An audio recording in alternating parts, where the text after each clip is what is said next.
अफगानिस्तान से भारत के साथ सदियों पुराना रिश्ते पर तालिबानी कब्जे के साथ ही भारत और उनके साथ हो रहे व्यापार पर सीधा असर पड़ा है। सबसे पहले जो असर पड़ा है वो है ड्राई फ्रूट्स की कीमतों में। ड्राई फ्रूट्स की कीमतों में 40 से 50% की बढ़ोतरी हुई है। खुदरा बाजार में तो सबसे अधिक असर देखने को मिला है, यानी वहां दोगुनी कीमत हो रही है।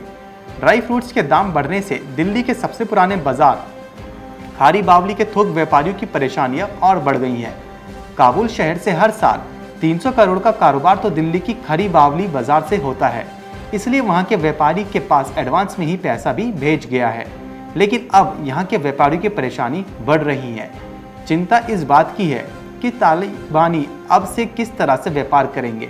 बहरहाल देश में हजारों व्यापारियों को परेशान है, लेकिन जब तक केंद्र सरकार वहां के तालिबानी नेता से बात नहीं करते तब तक कोई रास्ता निकलता नजर नहीं आ रहा। देश की राजधानी ही नहीं बल्कि देश की सबसे बड़ी ड्राई फ्रूट्स मंडी खारी बावली के व्यापारियों की माने तो तकरीबन 1 महीने से खारी बावली में अफगानिस्तान के काबुल से आने वाले सामानों की आवाजाही रुक गई है। इससे यहाँ के बाजार से बादाम गिरी, मुनक्का, अंजीर और किशमिश की कमी बनी हुई है। आपको बता दें कि खारी बावली ड्राई फ्रूट का सबसे बड़ा थोक बाजार है।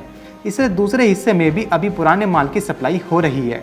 जब तक पुराना माल हमारे पास है तब तक ज़्यादा असर नहीं पड़ेगा, लेकिन अगले महीने से मुश्किलें और ज़्यादा बढ़ जाएंगी। बादाम की कीमत 400 रुपये किलो की बढ़ोतरी हो गई।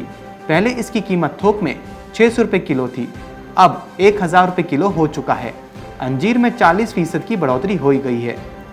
खारी बावली में ही व्यापारियों का कहना है कि कोरोना की वजह से पुराने माल हमारे पास जो बचे थे वही अब तक बाजार में हम बेच रहे हैं, लेकिन इस बार के त्यौहार में मांग बढ़ गई है। यहाँ तक कि अमेरिका से आने वाले बादाम की कीमत भी बढ़ गई, वो भी 1000 रुपये किलो बिक रहा है। काबुल में तैयार माल तकरीबन 1 महीने से अलग अलग जगहों पर रुका हुआ है। वहाँ के व्यापारी साथी से बात करने की कोशिश तो ज़रूर करते हैं, लेकिन अभी हमें कामयाबी नहीं मिल रही है।